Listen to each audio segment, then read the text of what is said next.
You think you're lazy. You've probably called yourself that 100 times. Every time you scroll instead of work, every time you binge instead of build, every time you choose comfort over growth.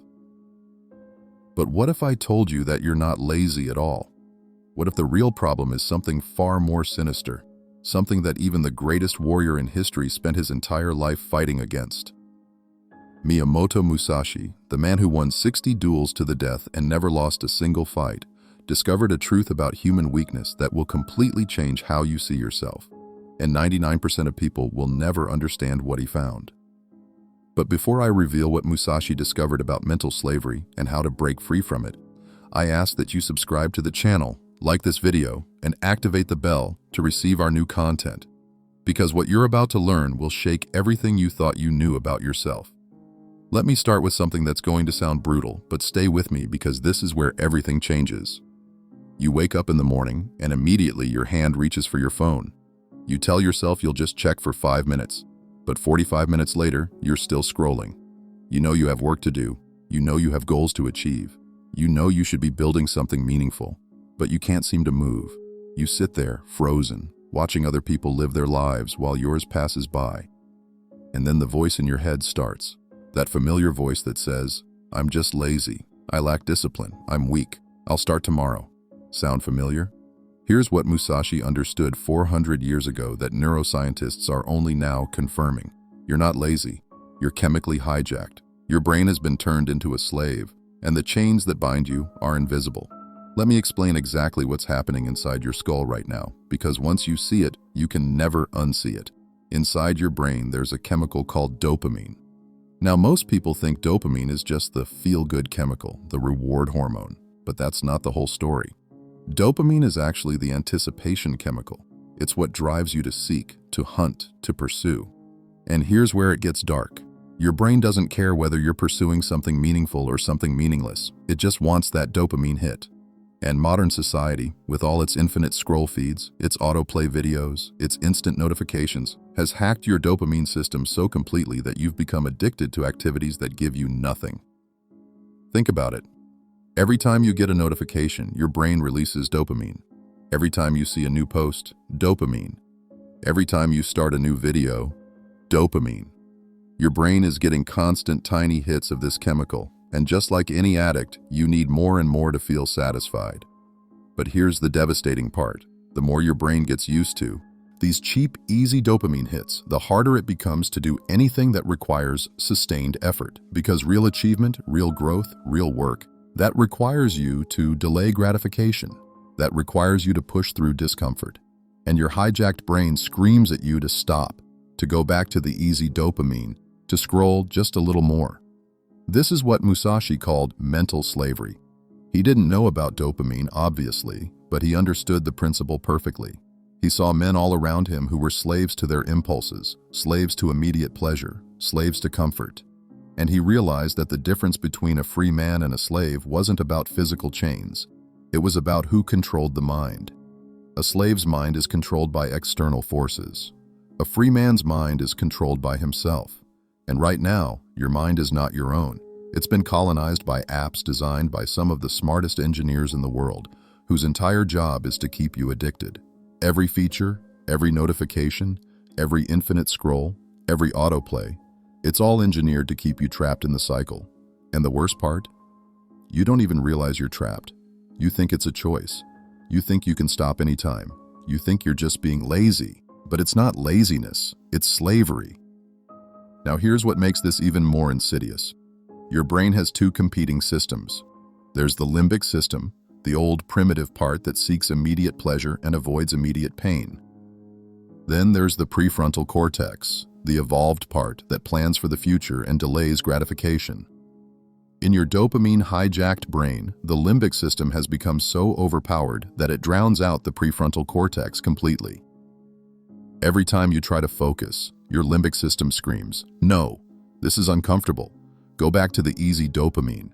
And because that system is so strong, your prefrontal cortex just gives up. You can't think, you can't plan, you can only react. Musashi understood this battle. In his writings, he talked about the 3 inner demons that every man must face. Demon number 1 is the voice of instant gratification. This is your limbic system demanding immediate pleasure.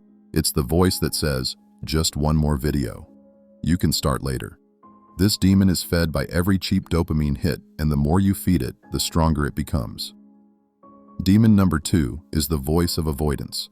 This is the part of your brain that will do anything to escape discomfort. It's why you suddenly need to clean your room when you have an important project due. Your brain tricks you into feeling productive while doing nothing that matters. And demon number 3 is the voice of identity. This is the voice that says, this is just who I am. I'm not disciplined. I'm lazy. This demon doesn't just keep you trapped, it makes you believe that the trap is your home. After his first few duels, Musashi realized something terrifying. He was being controlled by his own emotions, fears, and impulses. So he made a radical decision. He would spend years living in complete solitude, waging a brutal war against his 3 inner demons. He sat in meditation for hours, watching his thoughts, watching his brain scream at him to escape the discomfort. And he did nothing. He just observed, understanding, and slowly took back control. Musashi wasn't trying to eliminate his desires. He was training his prefrontal cortex to be stronger than his limbic system. And this is the secret that changes everything. You can do the same thing. Your brain is not fixed. Every time you resist an impulse, every time you choose the difficult path, you are literally rewiring your brain. But it's going to be uncomfortable. In fact, it's going to be excruciating at first. Let me translate this into your modern life. Your dopamine system is completely dysregulated right now. You've been getting so many cheap, easy hits that your baseline dopamine has crashed. This is why nothing feels satisfying anymore. Your brain is like a drug addict whose tolerance is so high that normal life doesn't register. So step 1 in breaking free is cutting out all the cheap dopamine sources. No social media scrolling, no mindless video watching, no compulsive checking, no video games, no pornography, no junk food binges. Everything that gives you that instant hit needs to go. And I already know what you're thinking. That's impossible. I need these things to relax. And that right there is the voice of the demon. That's the voice of the addict. For the first week or 2, you're going to feel terrible. Your brain is going to scream at you constantly. You're going to feel anxious, irritable, restless. This is withdrawal. But if you push through, something remarkable happens. Your baseline dopamine regulates itself. Your prefrontal cortex comes back online. And suddenly things that felt impossibly difficult become manageable. Work that bored you becomes engaging. Books you couldn't focus on become interesting. Your brain is rewiring itself. You're breaking the chains. But you can't just remove bad habits. You have to replace them with something better. You need to actively do things that are difficult and require sustained focus every single day. This is what Musashi meant when he wrote, "Accept discomfort as your greatest teacher." The only way to build real strength is to voluntarily embrace difficulty. Every morning, before you check your phone, before you scroll, you do something difficult. Cold showers, intense exercise, meditation, writing, any focused work that requires real effort. You do it for at least 30 minutes. No exceptions, no negotiations. This is the beginning of freedom. This is you telling your limbic system, I am in control now. And every time you do this, you are building a new neural pathway. You are training your prefrontal cortex. You are becoming free. Now here's where Musashi's 3rd demon comes in, the demon of identity. Even after you start breaking free, this demon will whisper, "Who are you kidding? You've failed before. You'll fail again. This is temporary." This demon keeps most people trapped forever because it attacks the foundation of your transformation. And here's what Musashi understood. You can't fight it with willpower alone. You have to prove through action that the old identity is dead. You do this through what Musashi called the ritual of daily death. Every single day, you consciously let go of who you were yesterday. The lazy version, the procrastinating version, the slave version. That person died last night. Today, you are someone new. Your sense of identity is not fixed. It's a story you tell yourself based on past behavior. Every time you act differently, you are rewriting that identity, but you have to do it consciously. When you do this every day, when you consciously choose to be free, it stops being a choice you have to make. It becomes who you are. In the beginning, every single day is a battle, but after a few weeks, something shifts. The battle becomes easier. The neural pathways for discipline have been reinforced, And after a few months, you wake up and you don't even want to scroll anymore. Your brain has been retrained.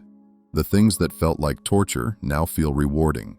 This is what Musashi achieved, not his sword skills, but his complete mental freedom. He was a man who could not be controlled because he had already conquered himself. And here's the beautiful paradox. When you stop needing things, you become capable of achieving anything.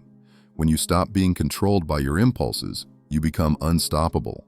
You can focus for hours while others can't focus for minutes. You can delay gratification for years while others can't delay it for days. You have an unfair advantage. But let me be brutally honest. This transformation is not going to be easy. There will be days when you fail, days when you fall back into old patterns. And on those days, the demon of identity will laugh. It will say, "See? You haven't changed," and this is where most people give up. But here's what Musashi would tell you. Failure is not the end of the journey. Failure is part of the journey. Every time you fall, you can stay down or you can get back up. Every time you get back up after falling, you're proving you're stronger than you thought. You're building resilience. Musashi failed many times in his early years, but the difference is that he used every failure as a lesson. He studied it, understood it, and made sure he never made the same mistake twice. This is the final piece of breaking free. You have to develop what Musashi called the unblemished mind, a mind that observes itself without judgment. When you fail, you don't beat yourself up. You observe what happened, understand why, and adjust. Your mind is like water. When something disturbs it, it becomes murky. But if you let it sit, the debris settles and it becomes clear again. This is the ultimate freedom, not the freedom to never fail, but the freedom to fail without being destroyed. The freedom to fall without staying down. The freedom to be tempted without being controlled. And once you achieve this, you become like Musashi, invincible. Not because nothing can hurt you, but because nothing can control you. Your brain is your own. Your decisions are your own. Your life is your own. You are no longer a slave. So let me ask you directly, are you ready for this? Are you ready to face the brutal truth that you've been living as a slave? Are you ready to fight the 3 inner demons every single day until they have no power over you? Because if you truly commit to this path, your life will transform in ways you can't imagine. The goals that seem impossible will become achievable. The discipline that seems superhuman will become natural. You will become the kind of person others look at and wonder how you have such focus and drive. And the answer will be simple. You broke free from mental slavery. You reclaimed your brain. You became the master of yourself. But I want to end with a warning. You can't do this halfway. You can't break free by making small adjustments. This requires total commitment. This requires you to go to war with your old self and refuse to stop fighting until you've won completely. Musashi spent years in isolation forging himself. You don't need to do exactly that, but you need to understand the principle. Real transformation requires real sacrifice. It requires you to give up the comfort, the easy pleasure, the constant distraction. And when you give that up, there's going to be a void, there's going to be pain. And you're going to have to sit with that pain without running. Because on the other side of that pain is freedom. So here's what I want you to do right now. Not tomorrow, not next week, but right now. Make a decision. Decide whether you're going to continue living as a slave or whether you're going to fight for your freedom. And if you decide to fight, then commit to it publicly. Go to the comments right now and write, "I accept Musashi's challenge." This is your declaration of war against mental slavery. This is you drawing a line in the sand. And once you make that declaration, you've created accountability, you've made it real. And then tomorrow morning, when your alarm goes off, when your brain tries to reach for the phone, you're going to remember that declaration. You're going to remember that you made a choice, and you're going to prove to yourself that you meant it.